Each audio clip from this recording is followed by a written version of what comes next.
Well, that heron which you see yesterday and quite scared is now not bothered. It's just sitting here by this angler.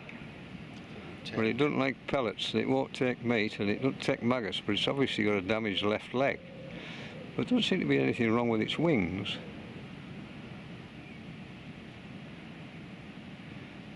That left leg is obviously quite sore. It puts it down, but it limps quite badly when it's...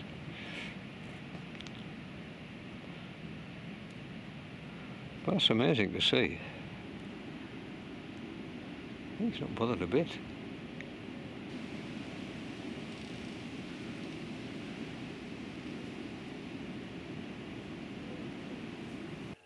Well, it's pretty obvious this heron was having difficulty feeding itself. It was obviously grabbing flies and little beetles, but nothing to sustain a large bird like that. So I came home and made a minnow trap, thinking that if it managed to survive the night, the following day I'd go and catch some minnows and see if it would take them. Anyway, very sadly, when I got back the following day it died. It was a great shame. But this is how to make a minnow trap, in case you have a similar occurrence. Hopefully not. You need two 2-litre plastic bottles for this, and you need to cut the bottom off one and the top off another. So I'll just cut the labels off, and then you need to make a little hole with a knife just to get you started. So just make a little hole with a knife.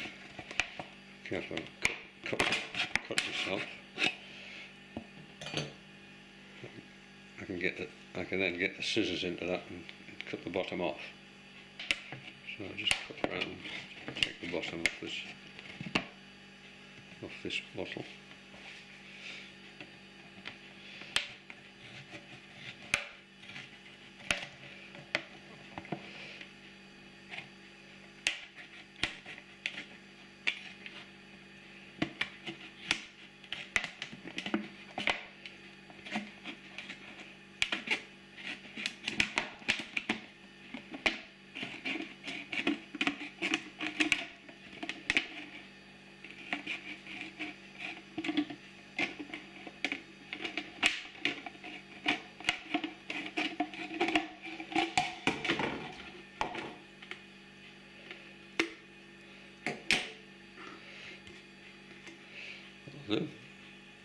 It doesn't have to be level particularly, and then you do the same but cut the top off the other bottle.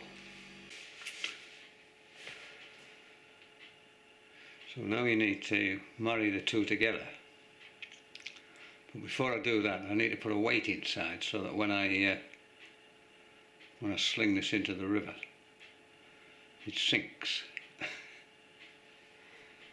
You can use anything, you know, a bit of old stone or something, but you must make sure that it's fixed to the side so that when you come to empty it, the stone doesn't block the exit. Otherwise, you'll never get the minnows out.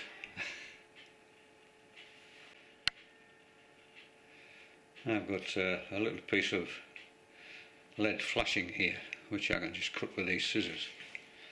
I'll just cut it to the same length as the bottle. That'll do. So I can just cut that off.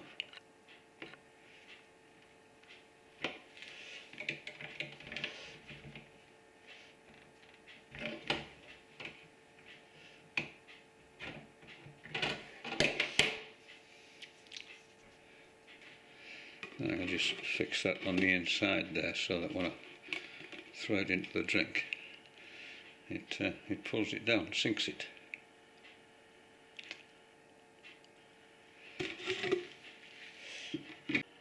So I've just cut some notches in there so that when it's in the bottle it doesn't slide backwards and forwards. So I'm just going to tie it on with some fishing line.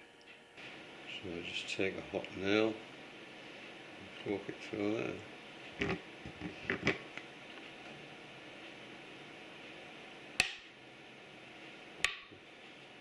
Need to reheat it. I just need to do these 4 holes.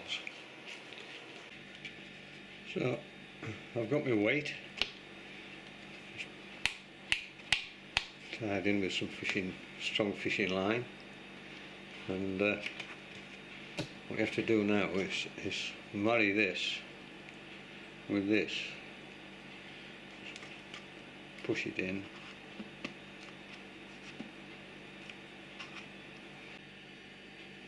The easiest way to do that is just push a hot nail through several times all the way around.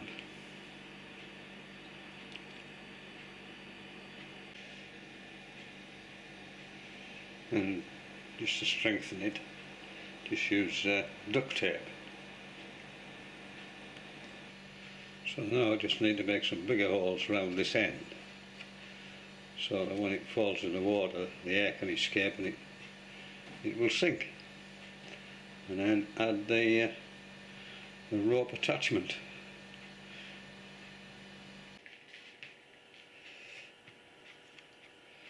So I've just made a ring of holes here so that when it falls in the water the air can escape, and I've just made another couple of holes there where it's been reinforced with this duct tape, so I can attach a string to it, and that's it. So you put your pieces of bread inside, and then the minnows swim in, and find it very difficult to get back out again. And then once you've got your minnows in your trap, you can pull it out, take the end off and pour them out.